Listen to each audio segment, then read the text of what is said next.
Hello बच्चों, आप सभी का स्वागत है मेरे यूट्यूब चैनल पर। आज हम पढ़ेंगे ह्यूमन रिप्रोडक्शन, जो एक अनदर इम्पॉर्टेंट टॉपिक है फॉर नीट के पर्पज़ से, नीट एग्ज़ाम के लिए और अनदर एग्ज़ाम में जो बायो जिसमें पूछा जाता है।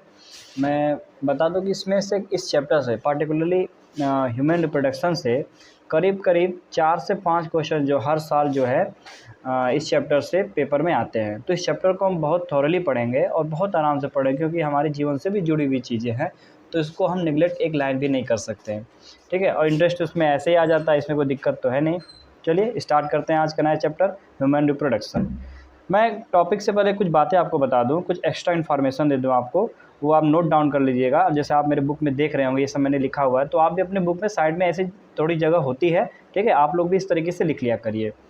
Formation of ovum in 1 year 12। क्यों 12 ही बनते हैं? क्योंकि एक महीने में एक ही बार मेंस्ट्रुअल होती है, मेंस्ट्रुअल साइकिल चलती है, तो इसलिए एक ओवम बनता है एक महीने में, तो 12 महीने में 12 हो जाएगा। ठीक है। एक होलोक्राइन ग्लैंड होती है जो सीबेसियस ग्लैंड होती है, पसीने से आते हैं। एक एपोक्राइन ग्लैंड होती है जो मेमरी ग्लैंड में पाई जाती है। ठीक है, तो चलिए let's begin human reproduction. As you are aware, human are sexually reproducing viviparous. मतलब जैसा हम जानते हैं कि ह्यूमन कैसा किस नेचर का रिप्रोडक्शन करता है, सेक्सुअल नेचर का करता है। और कौन सा किस तरीके से बच्चा पैदा करता है, मतलब बेबी पैरस पैदा करता है, मतलब एक बच्चे को जन्म देता है। ठीक है, एक इससे क्या होता है कि जो ओवी पैरस होते हैं वो एक अंडे के फॉर्म में देते हैं, लेकिन जो बेबी पैरस एनिमल होते हैं वो डायरेक्टली बच्चे देते हैं। ठीक है, देखिए the reproductive event in human include लगभग 6 रिप्रोडक्टिव इवेंट होते हैं ह्यूमन में। कौन कौन से होते हैं? गैमेटोजेनेसिस होता है, फर्टिलाइजेशन होता है, इम्प्लांटेशन होता है, ठीक है, गैस्टेशन पीरियड होता है, और पार्चुरेशन होता है। ठीक है, और एक स्टेप होता है ये क्या बोलते हैं, इंसेमिनेशन होता है। तो इन 6 स्टेप में क्या क्या डिफिनीशन होती है इसको जानेंगे, बहुत इंपॉर्टेंट है। इसमें क्वेश्चन के राजेश यहाँ से भी नीट में आ सकते हैं। ठीक है, तो हर एक चीज़ को बारीक से पढ़ेंगे।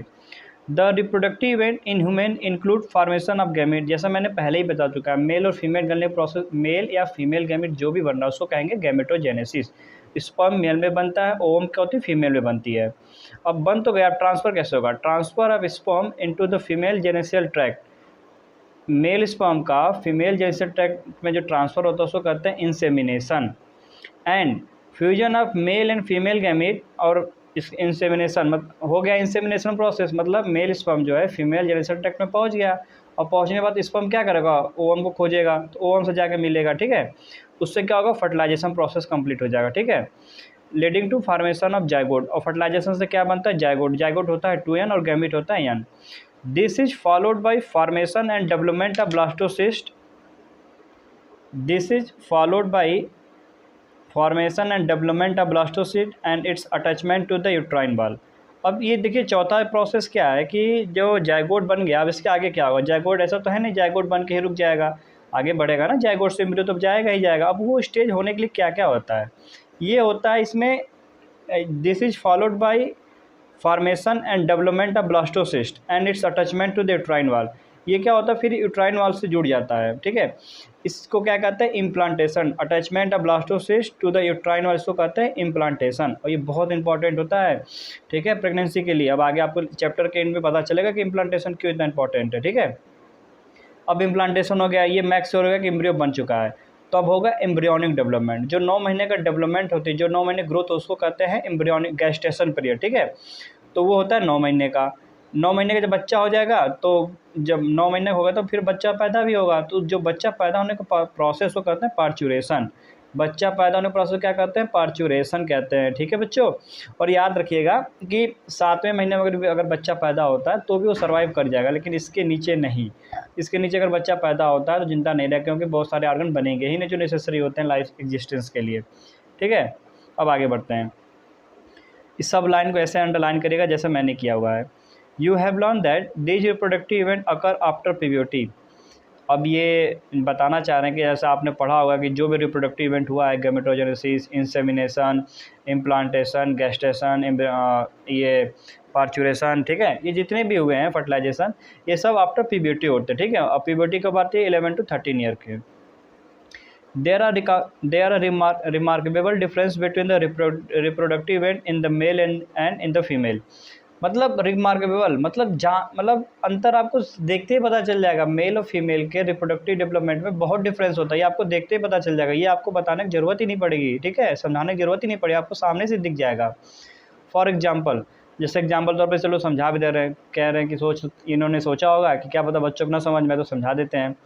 Sperm formation continue even in old man.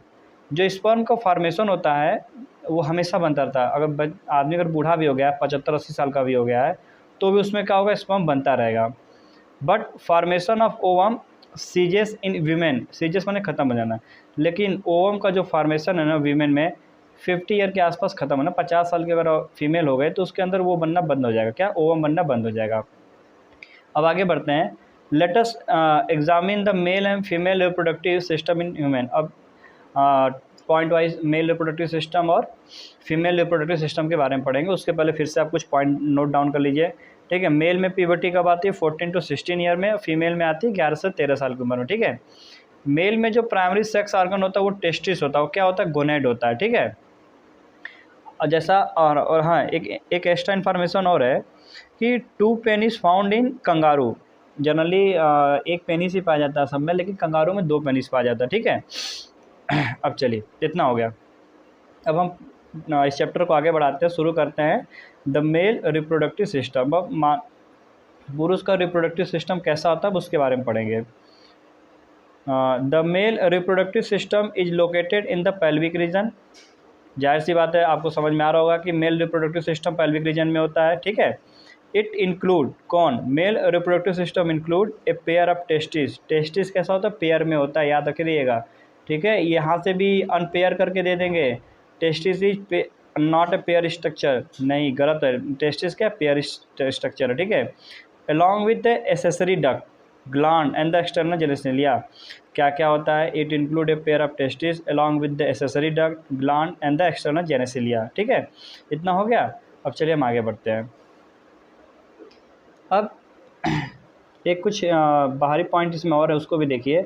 अगर हम सीमेन में से स्पर्म निकाल देंगे उसको कहेंगे एजियोस्पर्मिया। अगर हम सीमेन में से स्पर्म निकाल देंगे तो उसको कहेंगे एजियोस्पर्मिया, ठीक है। अगर स्पर्म की मोबिलिटी बहुत कम है, मतलब बहुत कम वो गति कर रहा है, उसको कहेंगे एस्थेरोस्पर्मिया, ठीक है, एस्थेरोस्पर्मिया कहेंगे। तो कुछ इंपॉर्टेंट पॉइंट है बाहर के जो नीट में तो नहीं आएंगे, लेकिन फिर भी जान लेने से चैप्टर क्या समझने में आसानी मिल जाती है, ठीक है। आप थोरली एनसीईआरटी को भी याद कर सकते हैं, लेकिन एनसीईआरटी को याद करने के लिए आपको कम से कम 8 से 9 बार एनसीईआरटी की पूरी बुक 11th और 12th की पढ़ी होनी चाहिए। एनसीईआरटी की बुक की पढ़ाई इस तरीके से होनी चाहिए, अगर रात में आपको मैं जगाऊँ ना तो भी आपको चीज़ें याद आ जाए कि हाँ इस चैप्टर में ऐसे है। और जब आप खुद से सोचेंगे, आप बंद करें किसी चैप्टर के बारे में, तो पूरा चैप्टर आपकी आंखों के सामने समराइज होना चाहिए, पूरा चैप्टर आपकी आंखों के सामने दिखना चाहिए। जब मैं अब नीट की तैयारी करता था तो मैं इसी तरीके से बायोलॉजी को, मतलब मैंने अपना कॉन्सेप्ट मजबूत किया। मतलब ये नहीं कह रहा हूँ कि ये कोई ज़रूरी है, लेकिन आप जब आँख अपनी बंद करते हैं और किसी एनसीईआरटी के बारे में सोचते हैं, बायोलॉजी किसी चैप्टर के बारे में, अगर वो चैप्टर का पूरा समरी आपको दिख रही है, समरी इन द सेंस पूरा चैप्टर दिख रहा है पॉइंट वाइज, तो फिर समझ लीजिए आपकी तैयारी लगभग बहुत अच्छी हो चुकी है, फिर आपको घबराने की ज़रूरत नहीं है।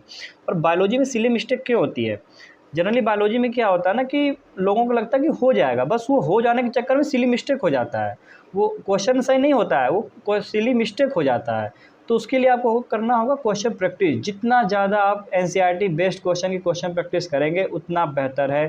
कूड़ा करकट लगाने की ज़रूरत नहीं, मतलब बाहर की चीज़ों को पढ़ने की एकदम नहीं ज़रूरत है। एनसीईआरटी के एकदम इर्द गिर्द घूमिए, एनसीईआरटी ही पढ़ लीजिए, तो भी आप 340 350 आराम से क्रॉस कर लेंगे। लेकिन आपको एनसीईआरटी को बहुत थोरली पढ़ना होगा बच्चों, ठीक है। चलिए अब टॉपिक को हम आगे बढ़ाते हैं। The testes are situated outside the abdominal cavity within a pouch called scrotum। जो टेस्टिस होता है वो एब्डोमिनल कैविटी के बाहर होता है, ठीक है, इसको कहते हैं एक्स्ट्रा एब्डोमिनल कैविटी।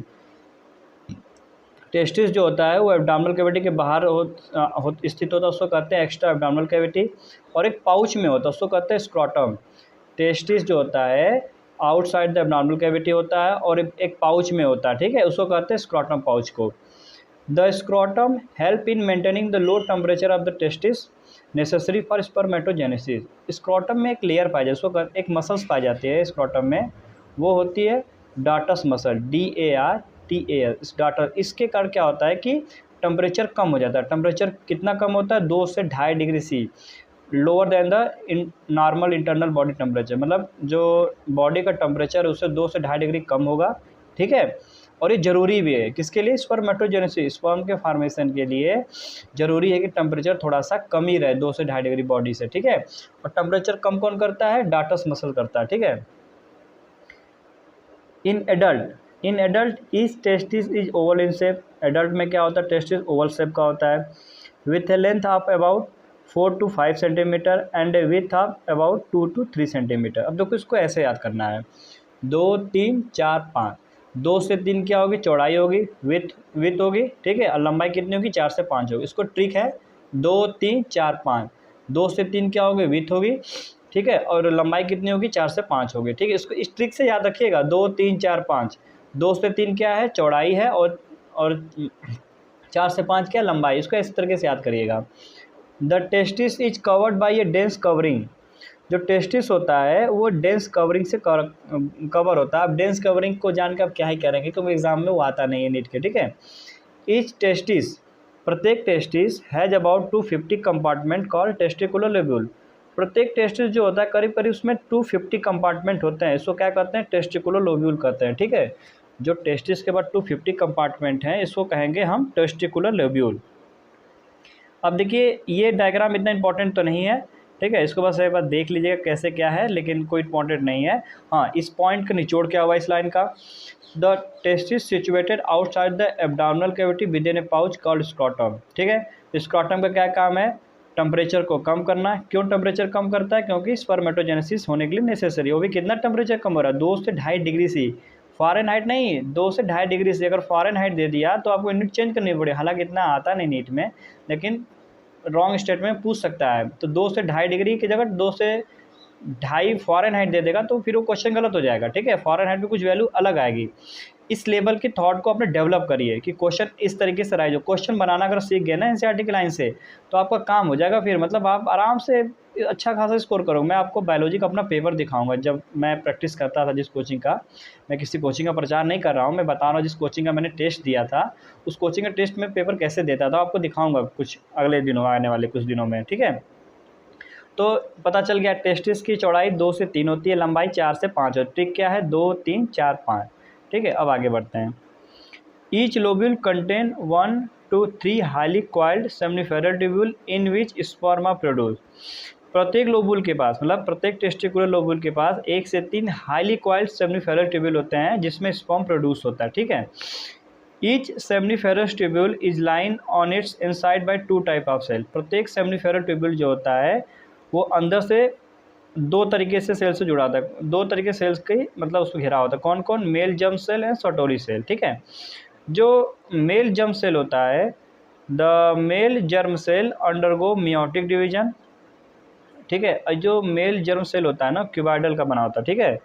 क्यूबाइडल का बना होता है, और जो सर्टोरी सेल होती है कॉलमिनर की बनी होती है। ध्यान में रखिए, एग्जाम में पूछ चुका है नीट के एग्जाम में, ठीक है।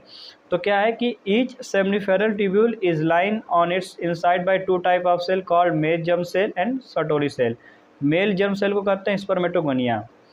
The male germ cell undergo meiotic division. जो मेल जर्म सेल होता है वो मियोटिक डिवीजन में होता है, finally leading to sperm formation. और क्या बनाता है? स्पर्म बनाता है। मेल जर्म सेल जो है मियोसिस डिवीजन करेगा और अंत में क्या बनाएगा? स्पर्म बनाएगा। जबकि while Sertoli cell provide nutrition to the germ cell. और जो सर्टोरी सेल होगी ना वो न्यूट्रिशन प्रोवाइड करेगी किसको?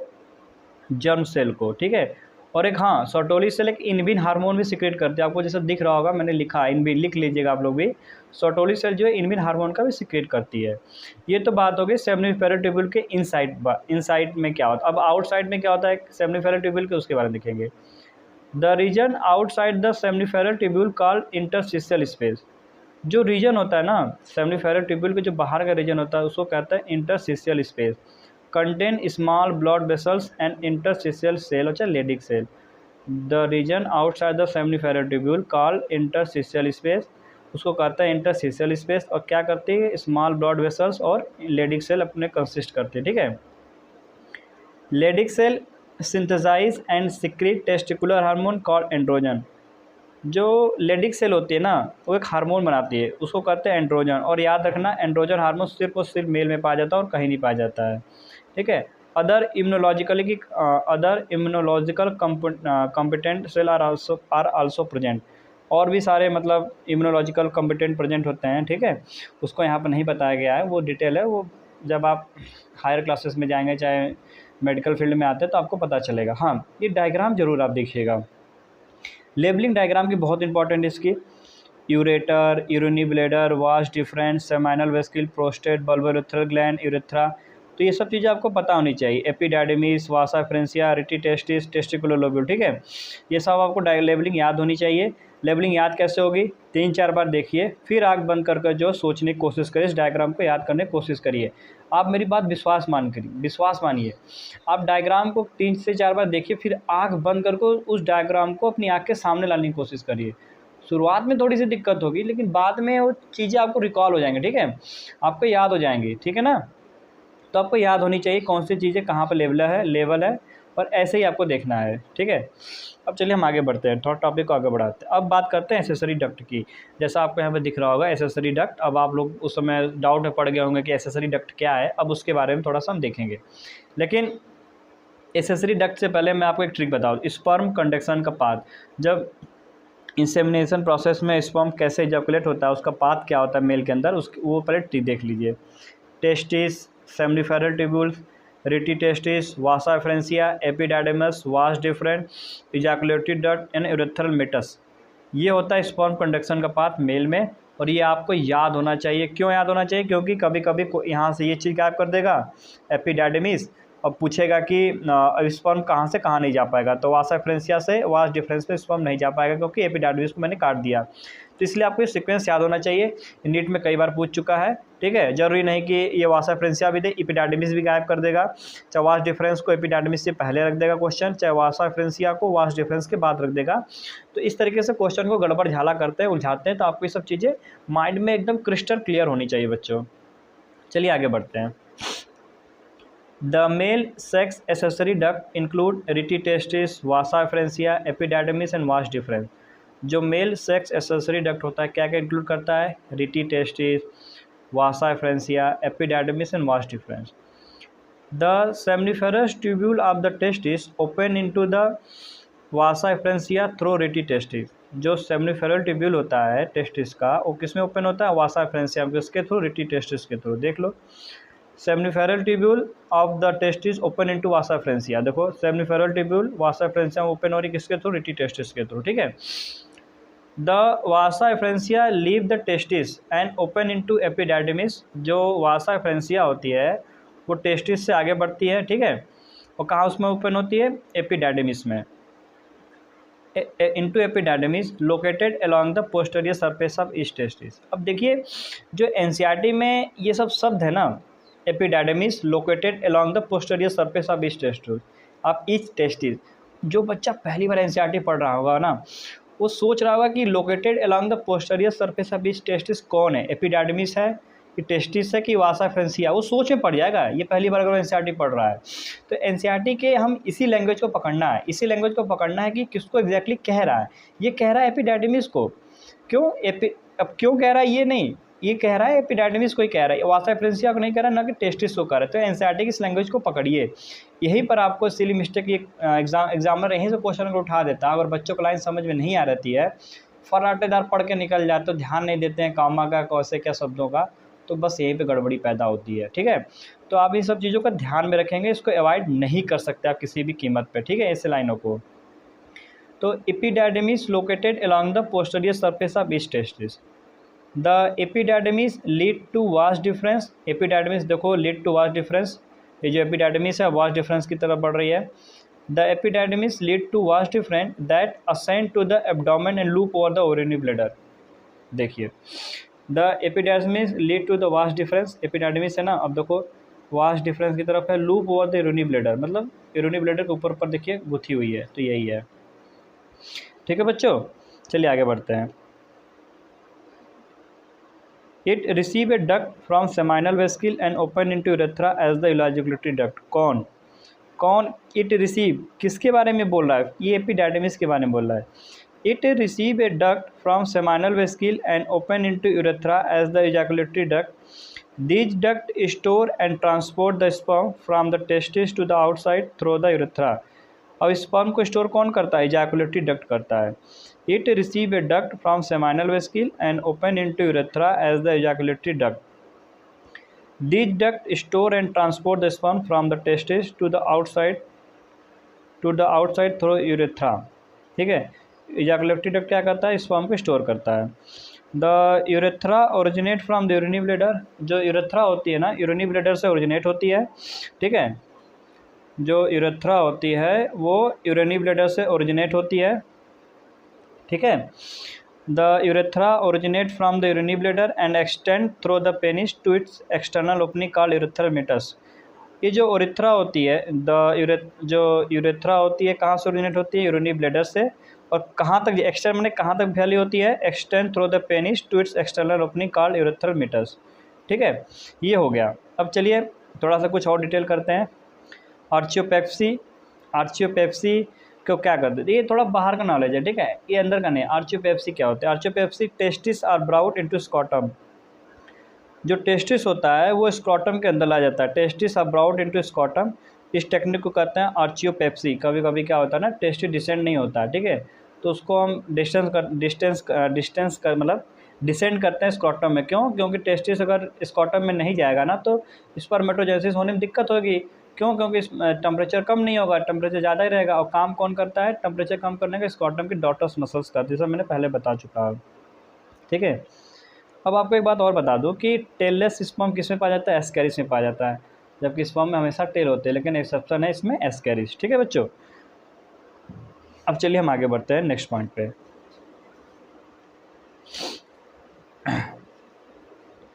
अब ये डायग्राम इतना इंपॉर्टेंट नहीं है, इसको आप देख लीजिएगा, लेकिन हाँ अभी लाइन बहुत इंपॉर्टेंट है. The penis is the male external male genitalia. Male external genitalia कौन है? पेनिस है. It is made of special tissue that help in erection of penis to facilitate insemination. Special tissue का नाम है corpora cavernosa. ठीक है, special tissue का नाम है कार्पोरा कैवर्नोसा. वो क्या काम करती है? इरेक्शन, पेनिस की इरेक्शन में हेल्प करती है. उससे क्या होता है? इंसेमिनेशन प्रोसेस कंप्लीट होता है. जाहिर सी बात है, जब तक स्पर्म का इजेक्शन नहीं होगा और स्पर्म जब तक फीमेल जेनिटल ट्रैक्ट में पहुंचेगा नहीं, तब तक उसको हम इंसेमिनेशन टर्म नाम दे ही नहीं सकते. ठीक है, तो आगे बढ़ते हैं. The enlarged end of penis. The enlarged end of penis called the glans penis is covered by a loose fold of skin called foreskin. ठीक है, जो enlarged end होता है ना पेनिस का, उसको कहते हैं glans penis. The enlarged end of penis called the glans penis is covered by a loose fold of skin called foreskin. इसको प्रीप्यूस भी कहते हैं. जो पेनिस का जो enlarged end होता है ना, उसको कहते हैं प्रीप्यूस. ठीक है, sorry the enlarged end of penis called the glans penis. जो पेनिस का enlarged end उसको कहते हैं glans penis. अब आगे बढ़ो. The male accessory gland include paired seminal vesicule, a prostate and pair bulbourethral gland. अब ये पेयर और पेयर का खेल बहुत फंसाऊ खेल है. ठीक है, तो ध्यान से देखेंगे. जो मेल एसेसरी ग्लैंड होती है क्या इंक्लूड करती है? सेमाइनल वेस्क्यूल इंक्लूड करती है. ठीक है, वो पेयर में होती है. प्रोस्टेट होती है जो सिंगल में होती है. और पेयर्ड बर्बोलेथ्रा ग्लैंड होता है. ठीक है, secretion of the gland constitute the seminal plasma. जो ग्लैंड का सिक्रेशन होता है ना, secretion of the gland constitute the seminal plasma which is rich in fructose. Secretion of the gland, जो ग्लैंड का सिक्रेशन होता है वो सेमाइनल प्लाज्मा कंस्टिट्यूट करता है. वो किसमें रिच होता है? किसमें? फ्रक्टोज, कैल्शियम, सब्सटेंट एंजाइम में. और एंजाइम कैसा होता है? एल्कलाइन होता है. ठीक है, और इसमें विटामिन सी भी पाया जाता है जो सिट्रिक एसिड होता है. The secretion of bulbourethral gland also help in the lubrication of the penis. Bulbourethral gland का क्या काम है? सिक्रेशन करेगा, उससे क्या होगा? पेनिस लुब्रिकेट होगा. ठीक है, अब बल्बोयूरेथ्रल ग्लैंड में पाए जाते हैं काउपर्स ग्लैंड. ठीक है, ये आपको चीज़ें याद होनी चाहिए. अब आपको ये सब चीज़ें याद होनी चाहिए. अब मैंने जितना भी टॉपिक सब पढ़ाया बच्चों, तो बहुत इंपॉर्टेंट है. इससे कम से कम आप मान के चलिए, स्पेस से कम अगर क्वेश्चन बनना चाहे ना, 10 से 15 क्वेश्चन सिर्फ 2 पेज से बन जाएंगे। तो सोच लीजिए इस चैप्टर का कितना ज़्यादा इंपॉर्टेंस है। और इंपॉर्टेंस इसलिए भी है क्योंकि टर्मिनोलॉजी हमारे जीवन से जुड़ी हुई है। ठीक है, आप जब MBBS करने आएंगे, जैसे मैं तो BMS कर रहा हूँ, मुझे भी काफ़ी टर्मिनोलॉजी की ज़रूरत पड़ती है, पड़ेगी भी, नेचुरल चीज़ है। आप चाहे BMS करें चाहे MBBS करें, मॉडर्न फिजियोलॉजी आपको हर हाल में पढ़नी है। ठीक है, तो आपको हर एक चीज़ों को ध्यान में रखना होगा। तो NCERT बेस है बेटा, ये बेस सिर्फ नीट में नहीं काम आएगा, आपको first year MBBS and BMS में भी काम आएगा। ठीक है, तो आपको हर एक लाइन को अच्छे से पढ़ना है, कोई किसी भी लाइन को अंडर एस्टिमेट नहीं करना है, क्योंकि हर एक लाइन क्वेश्चन बना रही है। ठीक है, comma, located on the dorsal side, ये सब आपको शब्द क्लियर होनी चाहिए किसके बारे में कहा जा रहा है। तो यही NCERT के शब्दों की ज्वाला है जो हमें पिघलाना है। ठीक है, और पिघला कर हमको नीट में सिलेक्शन लेना है। ठीक है बच्चों, आज का वीडियो हम यही समाप्त करते हैं। अगले दिन मिलेंगे एक अनदर टॉपिक से, फीमेल रिप्रोडक्टिव सिस्टम। तब तक के लिए आप लोग पढ़ते रहिए। अगर कोई डाउट हो तो आप मेरे कमेंट बॉक्स में आप वो अपने डाउट को लिख सकते हैं। प्लीज़ अगर मेरे पढ़ाने से आपको फ़ायदा पहुंच रहा है तरीक़ों से, तो आप प्लीज़ मेरे चैनल को सब्सक्राइब करिए और इसको शेयर भी करिए। बहुत बहुत धन्यवाद बच्चों।